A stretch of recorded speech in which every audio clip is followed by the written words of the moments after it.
Hello everyone and welcome back to the shipyard. I'm Commander Exorcist. Welcome to the first edition of the After Action Report. We're going to take a look at news and highlights throughout the week for the Space Engineers universe. Before we get started, if you enjoy the content I create on this channel, then be sure to like this video, subscribe to the channel, and make sure that notifications are turned on so that you don't miss any of my Space Engineers content. Let's see what's going on out there.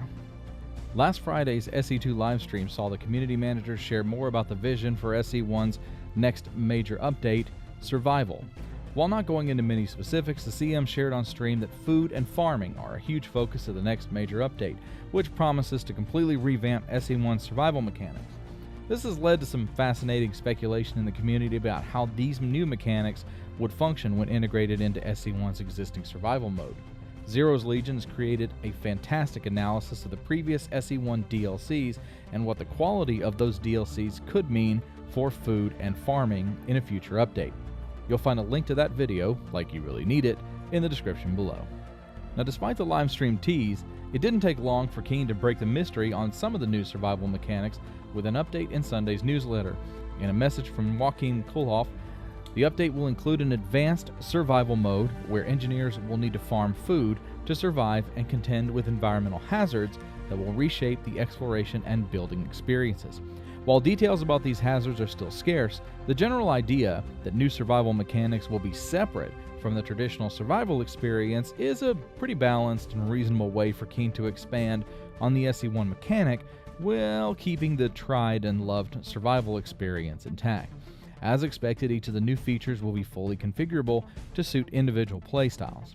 Now, I can see them adding deadly storms or toxic hazards, but I would like to see new mobs added, and so that we have something other than wolves or saberoids to deal with. Now, a major update this week came in the form of Merrick Rosa revealing a key component of survival in SE2. The Smelter is a new block that transforms raw materials directly into building components, bypassing the ingot phase. Personally, I'm a bit confused by this block as it seems to be a replacement for the refinery, which is already a block in SE2. So my initial thought is that this will be an alternative for the refinery and not necessarily a replacement. But if SE2 is going to bypass the ingot stage completely, then what is the point of the refinery? Hopefully we'll learn more about this in the production chain updates in the coming months, and I'll cover that here when more information is available. Now, in addition to the Smelter block update, Merrick shared that most of the SE2 team is focused on work for VS2, which includes planets and basic survival mechanics. Some highlighted things from the blog were the procedural world generator, which, according to the post, generates asteroid fields and rings with realistic particle distribution with the new planets, which opens up many new possibilities for planetary design. Grass and trees are functional on the internal VS2 build, but currently it generates only one type of tree. Although Merrick mentions that they're working on a flora library, I wouldn't expect it to be fully available when VS2 releases. Instead, we'll most likely be getting a basic greenwood or pine tree, and maybe a bush, with more to be added along the way. We also heard from the CMs today that the improved planets will feature caves for engineers to explore, and a much more refined and crafted feeling for the overall planetary design.